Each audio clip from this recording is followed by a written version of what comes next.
Amados, eu gostaria de ler um texto da palavra que está lá em Lucas, Evangelho de Lucas, capítulo 12, versículos 6 e 7.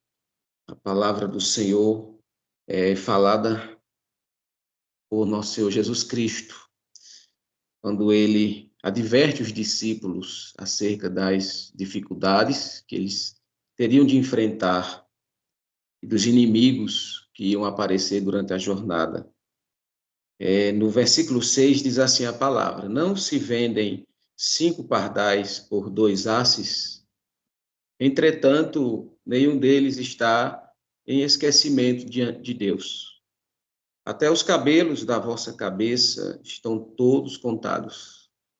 Não temais, bem mais valeis do que muitos pardais. Amém. Queridos, eu gostaria de compartilhar com vocês sobre o cuidado minucioso de Deus. Eu sou pastor na Igreja Batista Boas Novas, aqui em Venturosa, e nós temos vivido experiências as mais diversas com Deus. E junto com essas experiências vêm as tribulações, as dificuldades. Quando o Senhor Jesus falou estas palavras, estava dando um ânimo, mostrando aos discípulos que eles haveriam de enfrentar dificuldades na jornada, no caminho, mas que eles não tivessem medo, temor, receio, porque o Senhor estaria com eles. O próprio Deus teria um interesse, tem um interesse muito profundo para com os seus filhos, mesmo em meio às grandes tribulações. E eu quero partilhar essa palavra porque eu estive refletindo sobre as nossas dificuldades aqui a nível pessoal na igreja, e as tribulações da vida podem muitas vezes querer nos cegar a respeito da providência de Deus. Quando as coisas ruins nos acontecem, nós achamos que o Senhor Deus se ausentou, ou que Deus pode estar distante de nós, ou até mesmo que ele nos deixou por algum momento. A gente pode chegar a pensar, será que Deus realmente se importa? Será que o Senhor está vendo esta minha situação, essa minha tribulação, essa minha dificuldade? É possível que a gente comece a pensar sobre isso diante da grandeza de Deus, porque a palavra de Deus diz lá em Isaías 40:15 que as nações são para ele consideradas como um pingo que cai de um balde e como um grão de pó na balança. Sendo um Deus tão grande, tão imenso, tão glorioso, talvez a gente venha a refletir assim e pensar, será que ele se interessa pela minha história de vida particular? São cerca de 7 bilhões de pessoas no mundo, cada uma com uma história de vida, são milhares de crentes vivendo suas realidades particulares, e pode ser que a gente comece a pensar, mas será que o Senhor, que é tão grande, criador do universo, tão imenso, tem algum interesse em coisas particulares, privadas da minha vida? O eterno Deus nosso daria atenção ao espaço de 100 anos ou menos de existência da história de nossa vida? A Bíblia diz que 1000 anos ao Senhor é como um dia, e um dia como 1000 anos. Isso significa dizer que a nossa vida aqui, terrena, é um espaço muito limitado, talvez a um piscar de olhos do Senhor. Mas o contexto desses versículos que nós lemos fala precisamente do cuidado de Deus diante das provações e das perseguições. Os discípulos podiam descansar na certeza de que o Senhor estava cuidando deles em cada passo da jornada deles. Sim, eu quero compartilhar com vocês nesta noite que o Senhor se importa, sim, com os detalhes mínimos e até imperceptíveis ao cuidar de nossas vidas. O Senhor tem cuidado de mim, tem cuidado de você em detalhes que a gente nem percebe. Então, a primeira coisa que Deus falou ao meu coração diante de algumas grandes dificuldades que nós temos vivido aqui é que o Senhor não se esquece de nós. Deus não se esquece de nós. A palavra do Senhor diz que, como um pai se compadece de seus filhos, o Senhor tem compaixão de nós, que o Senhor Deus está sempre se lembrando de nós. O Senhor Jesus diz para eles aqui que não se vendem 5 pardais por 2 asses, entretanto, nenhum deles está em esquecimento diante de Deus. Pense comigo, meu amado irmão, minha amada irmã, meu ouvinte da palavra de Deus. Quando é que você e eu nos importamos com pássaros, com um pardal que está fazendo seu ninho, talvez, na nossa casa, no teto da nossa casa, ou quando a gente está passando na rua e vê um pardal? Nós não damos muita importância a isso. Mas a palavra de Deus diz que nenhum desses pássaros está em esquecimento diante de Deus, apesar deles, na época de Jesus, valerem tão pouco e serem tão pouco percebidos por a gente. Mas o que Jesus quer nos transmitir é que se o Senhor Deus não se esquece dos pássaros, muito menos se esquecerá de nós. O Senhor não se esquece de nós. Primeiro porque ele é onisciente, nós conhecemos o nosso Deus. Nós sabemos que ele é onisciente, que ele conhece todas as coisas. Mas diante dos momentos trevosos da nossa vida, a gente às vezes não consegue compreender muito bem que essa onisciência, ela não é passiva, mas ela é ativa, é envolvida com a nossa vida. O nosso Deus, ele não perde de vista nenhum átomo de sua criação. Como poderia ele perder de vista a nós que somos seus filhos, não só por criação, mas remidos, comprados por o sangue de seu filho Jesus, nosso Senhor? Nada está, irmãos, imperceptível aos olhos e ao conhecimento do Senhor. Ele é onisciente, ele conhece a nossa estrutura, a nossa vida, os detalhes da nossa vida, tudo o que acontece conosco e tudo que diz respeito à nossa existência está diante dos seus olhos. Então, ele não tem como se esquecer de nós, porque ele é onisciente, mas não só por isso, ele também é cheio de compaixão, cheio de graça. Ele sabe a nossa estrutura, conhece que nós somos pó, que nós somos limitados, que nós somos dependentes dele para tudo, não só no que respeita à criação, mas também ele sabe as consequências do pecado, que o pecado trouxe ao entrar no mundo. E essas consequências que o pecado trouxe chama-se culpa, sofrimento, morte, contaminação, tribulações, dificuldades das mais intensas e diversas. O Senhor, ao saber disso, ele se compadece de nós. Ele tem misericórdia de nós. Por isso, ele proveu o meio de salvação, que é Cristo, para que nós pudéssemos ser assistidos pela sua graça e superarmos tanto o pecado quanto as suas consequências em nossa vida. Ele não se esquece de nós, porque ele também tem um plano. E nesse plano, lembre-se disso, quando os dias forem mais difíceis na sua vida, que nesse plano você está incluído individualmente no coração do nosso Senhor. Nós somos teístas, nós não somos deístas, mas às vezes os cristãos que são teístas se comportam como deístas. Eu vou explicar melhor, irmãos. Nós não acreditamos, como os deístas, num Deus que fez o mundo e o abandonou, se esqueceu dele, deixou ele de lado, seguindo o seu próprio curso. Nós cremos no Deus vivo, no Deus de todo o poder, que atua e age na sua criação em todo instante de tempo e de momento. Deus tem um plano, e nesse plano redentivo, ele nos incluiu.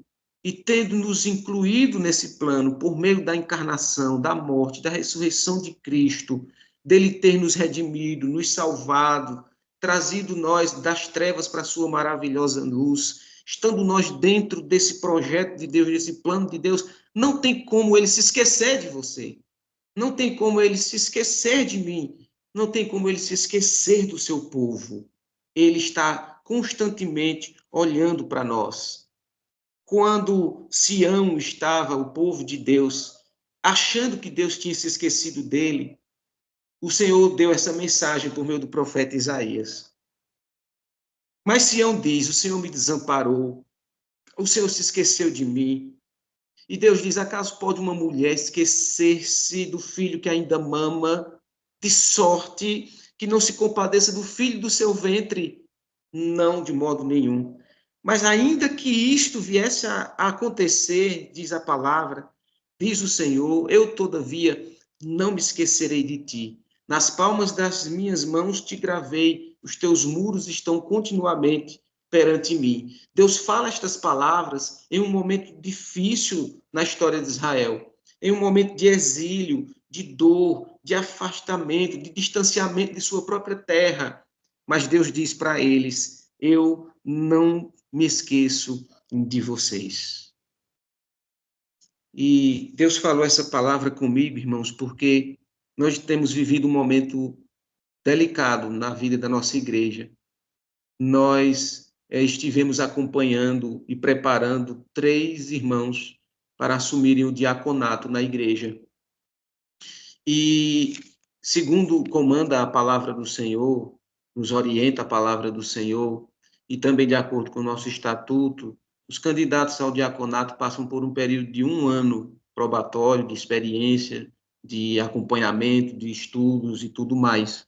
E eu estive acompanhando esses amados irmãos, e quando concluímos o período exigido, fomos surpreendidos por uma notícia muito forte e muito difícil que a gente está administrando. Um dos diáconos que estava para ser consagrado foi acometido 1 semana antes da consagração, viemos a descobrir que ele está com CA, com câncer. E ele vinha doente, vinha pouco tempo antes da consagração, apresentando quadros de dificuldade, de enfermidade. E foi feito acompanhamento médico e tudo mais, e a biópsia foi enviada, mas os médicos constataram que ele está com um tipo de CA. E viemos saber isso 1 semana antes de sua consagração. E nos preparamos, conversamos com ele, e eu louvo ao Senhor Jesus Cristo, porque em meio a uma dificuldade tão grande, esse diácono disse: pastor, eu quero passar por todo o processo necessário para a consagração. Eu quero fazer tudo que for preciso e receber da parte de Deus o coroamento de toda a preparação que nós tivemos. Irmãos, na noite da consagração deles, foi uma noite memorável, foi uma noite cheia de lágrimas e de alegria, misturada com tristeza e com um montante de emoções que surgiu no coração de todos. Esse amado irmão teve dificuldade de ficar em pé para receber a ordenação, se ajoelhou com muita dificuldade, chorando. Nós choramos juntos, mas ele recebeu a imposição de mãos. E Deus colocou no coração dele uma força impressionante no que respeita a perseverar e permanecer constante no Senhor. Ele não caiu em depressão, ele não está abatido, ele está muito confiante. Estamos orando por ele. Peço oração aos irmãos por ele também aqui da vigília, em nome de Jesus. Ele está firme no Senhor. E eu fiquei me perguntando a Deus: Senhor, que choque, por que isso? Será que o Senhor não está vendo essa situação? Foi quando o Senhor Deus me deu esta palavra para dizer que não se esquece de nós, que o Senhor cuida de nós nos mínimos detalhes. Temos exemplos, irmãos, na história da nossa igreja aqui, de 2 irmãs que foram acometidas também por câncer e foram curadas. Louvado seja o nome de Jesus. Uma delas recebeu a notícia do médico que existia apenas duas possibilidades para ela escapar do câncer que ela adquiriu, ou melhor, que ela foi acometida na sua perna. Ele disse que ou ela teria que ter a sua perna amputada, ou ela iria perecer. E aí, irmãos, ficamos naquela administração da graça, orando a Deus, e resumindo a história, que eu sei que a gente tem pouco tempo, os médicos ficaram surpresos, porque o caroço que ela tinha, o problema que ela tinha na perna, irmãos, que tinha suas raízes e ramificações, pois era um câncer, ele se desprendeu miraculosamente. Ele se desprendeu da carne dela e ficou solto. E quando eles foram fazer a cirurgia, abrir a perna, eles tomaram um choque porque o câncer estava separado do restante do corpo. Só precisou que eles retirassem aquele caroço e a irmã não perdeu a perna. Está andando, indo para a igreja, louvando o nome de Jesus conosco.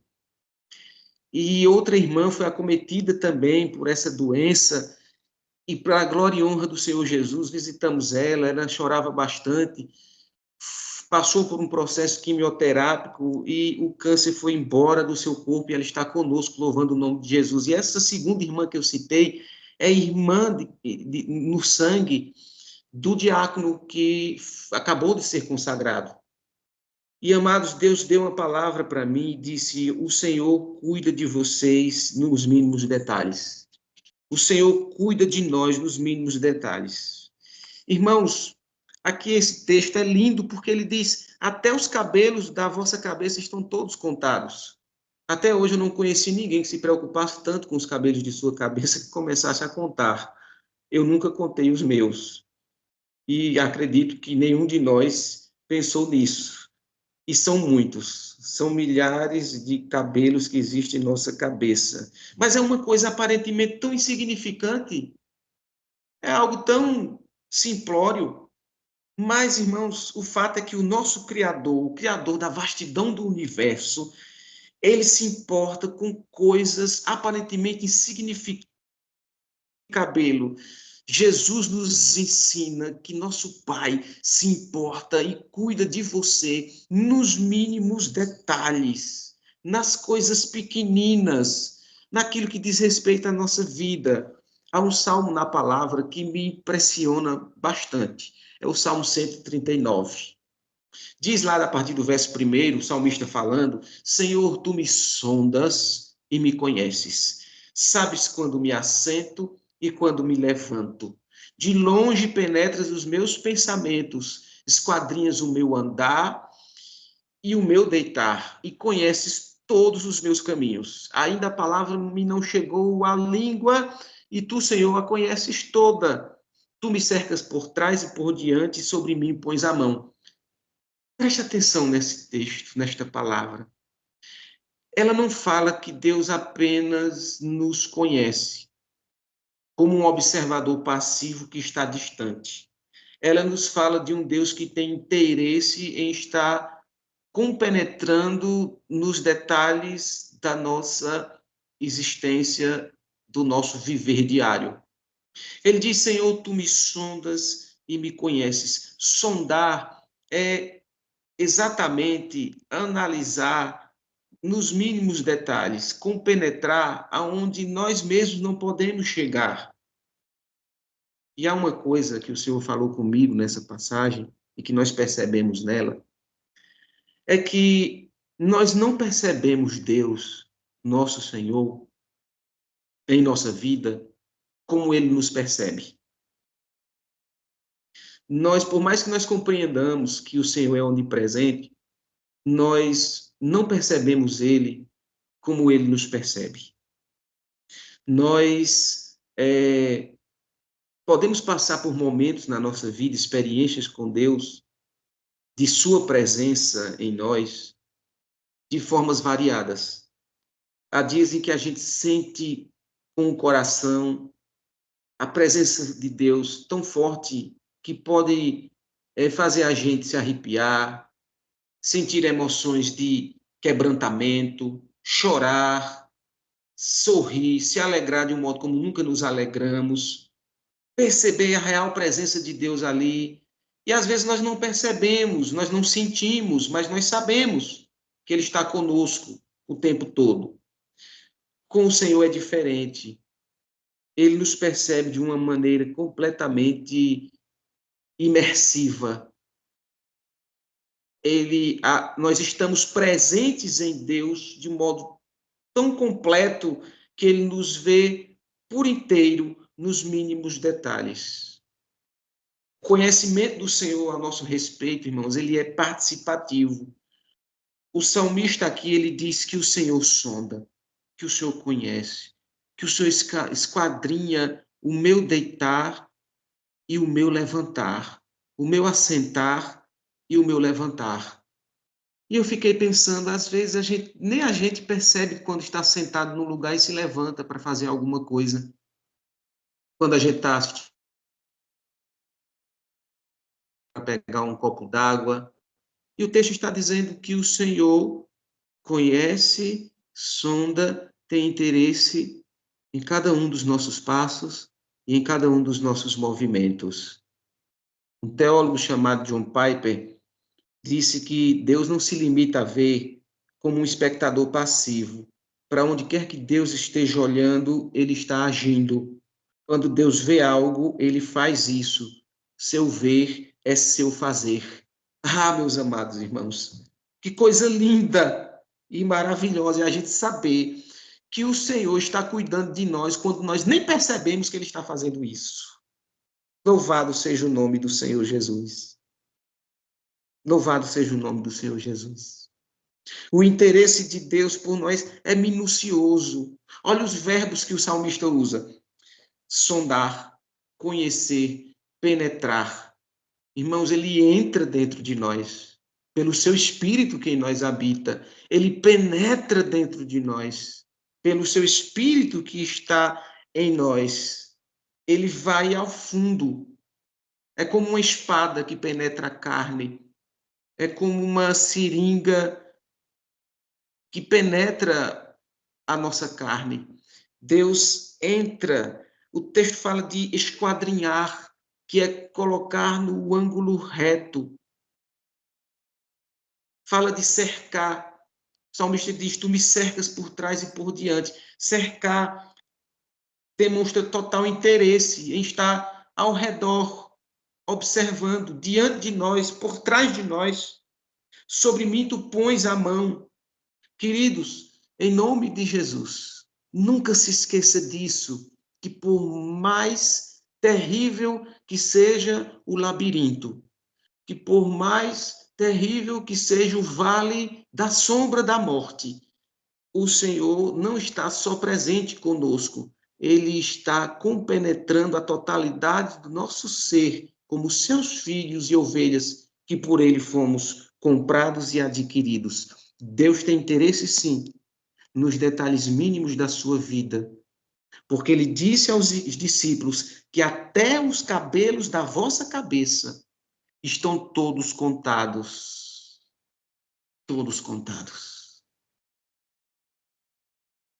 Meus amados, Deus falou ao meu coração, pela sua palavra, de que Ele não só nos conhece e não se esquece de nós, que Ele não só tem interesse em cuidar de nós nos mínimos detalhes, mas que também Ele valoriza as nossas vidas.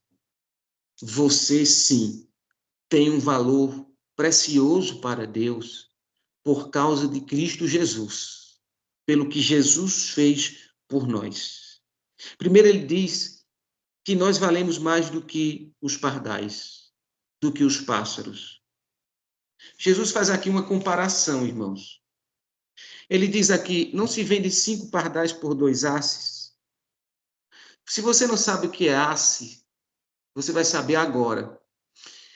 O asse, na época de Jesus, era um valor pago por aproximadamente 1 hora de trabalho braçal. Ou seja, uma pessoa com 1 hora de trabalho podia pagar 2 pardais. 2 pardais valiam um asse. Mas note que Jesus diz que não se vende 5 pardais por 2 asses. Se 2 pardais valiam um asse, 5 pardais, 2 asses, significa que um pardal saía de graça. Era tipo, leve 5 e pague 4. O argumento de Jesus é do menor para o maior. Ele está dizendo o seguinte: se o menor é verdadeiro, o maior é ainda mais verdadeiro. Se Deus cuida até dos pardais, que para os homens não valiam muita coisa, mas para Deus valia muito, maior é o seu cuidado por cada um de nós, cada um dos seus filhos. No Sermão do Monte, o Senhor disse: observai as aves do céu, não semeiam, não colhem, não ajuntam em celeiros, contudo vosso Pai Celestial as sustenta. Vocês não valem muito mais do que as aves? Nós não valemos muito mais do que os pardais? Por isso ele disse: não temais, bem mais valeis do que muitos pardais. Não ter medo, não ter receio, por mais que até a nossa vida esteja correndo risco, nós precisamos entender que o Senhor tem um cuidado especial por nós e que Ele tem interesse pela nossa vida desde que nós fomos resgatados por Cristo, desde o início dela até o seu final, porque o Senhor tem domínio sobre tudo e sobre até mesmo o dia da nossa morte. Acho lindo quando Paulo escreveu em Romanos, capítulo 8, verso 32, dizendo: aquele que não poupou o seu próprio filho, antes por todos nós o entregou, porventura não nos dará graciosamente com ele todas as coisas? Você já parou para pensar nesse versículo? Aquele que não poupou o seu próprio filho, antes por todos nós o entregou, porventura não nos dará graciosamente com ele todas as coisas? Aqui o argumento de Paulo é o oposto do argumento do Senhor Jesus. Jesus falou do menor para o maior, agora ele vai falar do maior para o menor, o apóstolo Paulo. Se o mais importante não foi negado a nós, lembre-se disso. Às vezes nós costumamos dizer: o melhor de Deus está por vir.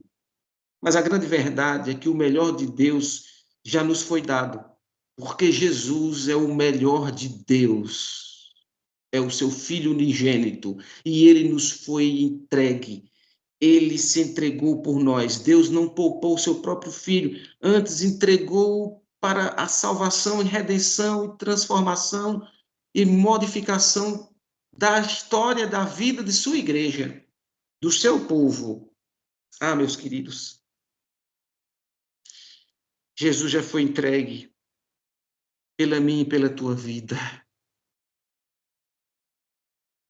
E aí Paulo começa a dizer: se ele nos entregou Jesus, como é que ele pode nos privar daquilo que acompanha Jesus?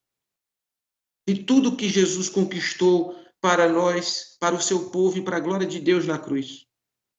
Existem 3 verdades neste texto. A primeira eu já citei, que é que Deus entregou Jesus por nós. Para nós ele é o mais importante. Para nós ele é o principal. Para nós ele é o sobreexcelente. É o Filho de Deus. É o amado da nossa alma. É a nossa redenção. É a razão do nosso viver. É o nosso Salvador e o que garante o nosso acesso à presença de Deus e a ver Deus face a face. Mas digo a vocês com todas as letras: se Deus tivesse entregado só Jesus para nós, já seria completamente suficiente. Não precisamos de mais nada. Só de Cristo, só de Jesus. Porém, com ele, com Cristo, vem todas as outras coisas. Vem a nossa ressurreição dos mortos. Vem a nossa entrada no reino dos céus. Vem a nossa habitação na eternidade, novo céu e nova terra, no qual habita a justiça. Todas as outras coisas virão acompanhadas com ele. Deus entregou Jesus por nós, com Jesus ele nos dará todas as coisas. Mas isso não é mérito nosso. A terceira verdade é que Paulo diz, nos dará graciosamente. Tudo é pela graça, sem mérito de nossa parte. E isso mostra, irmãos, que o Senhor tem um amor por nós tão grande, tão minucioso, e faz tudo isso de graça. Pela graça, sem merecermos. Não merecemos coisa alguma, mas Ele faz tudo isso por amor de nós. Quero terminar essa reflexão com os irmãos falando sobre o povo de Israel no deserto. Um povo contumaz, desobediente, um povo de coração endurecido, um povo de dura cerviz, que passou 40 anos no deserto por um julgamento de Deus por causa da incredulidade deles e da murmuração deles. Porém, o que me chama a atenção é que durante os 40 anos no deserto, Deus não deixou este povo. Deus não o abandonou, mas esteve com eles. Nada lhes faltou. A coluna de nuvem nunca se apartou deles de dia, nem a coluna de fogo se apartou durante a noite. Guiando e ensinando pelo seu espírito estava o Senhor. Durante 40 anos, as vestes deles não envelheceram, seus pés não incharam, seus filhos se multiplicaram, eles não se tornaram inférteis. E Deus cumpriu sua promessa, conduzindo seus filhos à terra prometida para que eles herdassem a herança. Deus não os deixou. Cuidou de Israel nos mínimos detalhes, no tempo da lei. E, irmãos, no tempo da graça. Não por sangue de cordeiros, nem de ovelhas, nem de outros animais, mas pelo sangue precioso de seu Filho Jesus. Será que o Senhor cuidaria menos de sua igreja no tempo da sua graça? Claro que não, irmãos. Deus cuida de nós. Deus atenta para os detalhes da sua vida. Deus valoriza você por causa de Jesus. Nós somos dele. Vamos atravessar dificuldades, vamos enfrentar tribulações, mas nessa certeza de que o Senhor está sempre zelando pelas nossas vidas. Quando você estiver passando por um momento e surgir em seu coração alguma dúvida a respeito de se Deus está com você ou não, faça uma dessas duas coisas ou as duas. Olhe para o céu e procure pardais, porque o Senhor cuida dos pardais e disse que cuidaria muito mais de nós. Ou então, vá para o espelho e comece a contar os cabelos da sua cabeça. E saiba que o Senhor já contou tudo, desde que você nasceu até o dia de hoje. O Senhor é conosco. O Senhor é contigo. Que Deus nos abençoe. Grande abraço. A paz do Senhor a todos.